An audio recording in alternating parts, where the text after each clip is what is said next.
Samantala, Vice President Sara pinatawag na ng DOJ sa death threat laban sa Pangulong Marcos. Kinumpirma mismo ni Vice President Sara Duterte na nakatanggap na siya ng sumon mula sa Office of the Prosecutor kaugnay sa reklamong inihain laban sa kanya ng NBI na may kinalaman sa kanyang pahayag na may inutusan na siyang tao upang patayin sina Pangulong Ferdinand Marcos Jr., First Lady Lisa Marcos at House Speaker Martin Romualdez sakaling ipapatay siya ng mga ito. Ang pagkumpirma ay ginawa ni Vice President Sara sa isang ambush sa interview sa Sogod, Southern Leyte noong araw ng Martes ng gabi.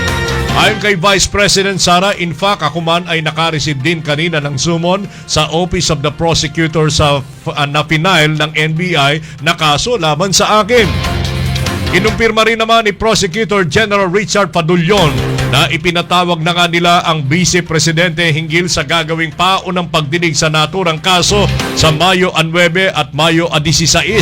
Matatanda ang noong Pebrero, una nang inirekomenda ng NBI ang paghahain ng mga kasong inciting to sedition at grave threat laban kay Duterte matapos na aminin sa isang online press conference na may inutusan na siya upang patayin si PBBM.